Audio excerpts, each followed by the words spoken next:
drive a car with a 351050. You know, that's a lot to be said for that. Let's start with the fact that, yes, the turbo is going to be laggy, but how laggy? Well, that's got a lot to do with your whole setup. There's a lot of ways to mitigate lag. The majority of it's in tuning initially. However, there's a limit to these things, right? Your displacement of your engine. A 2-liter will never spool a turbo as good as a 2.4. That's just the nature of the beast.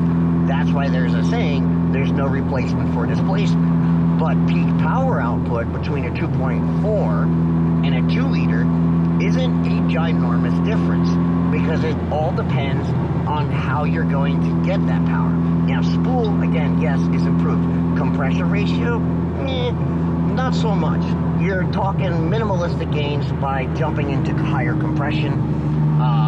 What you would see NA, you would now see when it comes down to boosted application.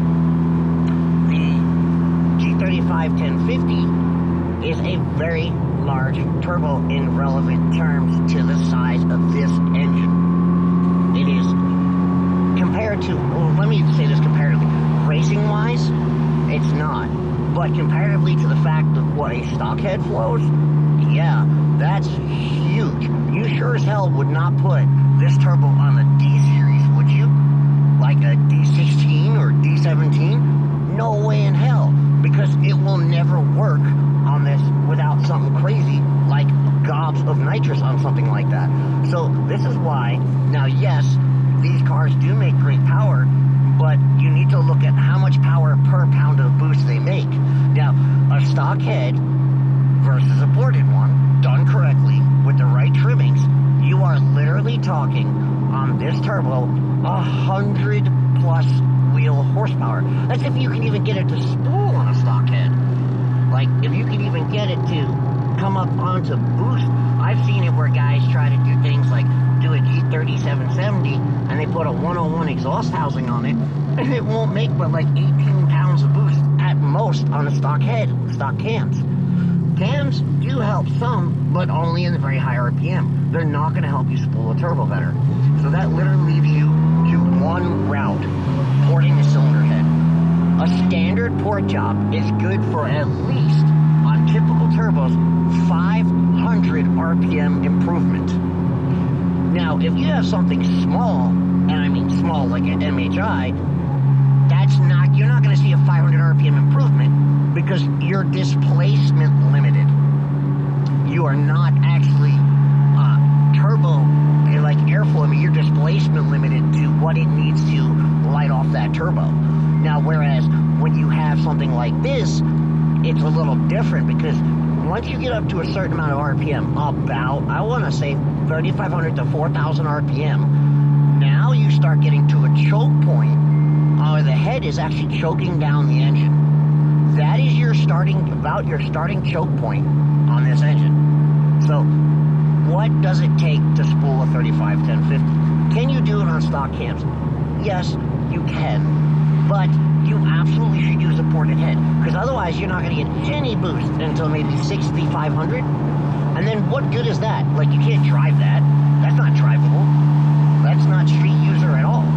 But what I wanted to show everybody today is, with some adjustments and with the ported head, that yes, you can spool this turbo quite nicely with the correct cam and part selection. Let me just, now down here at like 3,000, it doesn't make any boost. It's like 1-2 pounds, because now we're at a displacement limit down there, right? We're not at a cylinder head limit. We're at an absolute engine displacement limit.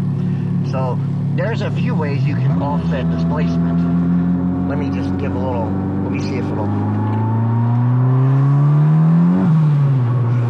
So right there in second gear, where there's not a lot of load, she came up on boost pretty quick. Not bad at all. Now, again, my cylinder head has a lot of special touches to it, where this really does add to the spool. I think we hit about 16 pounds there, but the problem is it's not going to do more than that because it just unloads, right? We have no load on the engine, you're not going to spool. So these guys making these outrageous numbers on like, I want to say like when they're on like at spooling at like 6,500 RPM in fourth gear, they make no boost at all in first, second, third, at all. So unless you're anti-lagging the doors off of it at like $6,000, you're not going to make any boost in those early gears. So the fact I can make boost in second gear on a turbo this large says a lot. You know, this has got to do with the ability to give the time under load to make the boost. So all these gigantic numbers that you're seeing out there from these guys, if it's not making power until 6,500, it's not going to be usable on the street at all. It's completely useless. And almost, unless you are in a sequential gearbox, it's almost useless on the track too.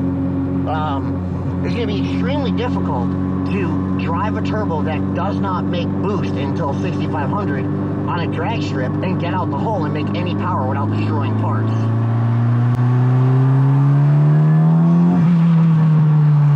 So, I had to stop because obviously the car in front of me, but this gives you guys an idea what can be done on even a turbo this size with the proper mix of components, not with everybody thinking full bolt-on is full bolt-on. There are tricks to the trade to do this.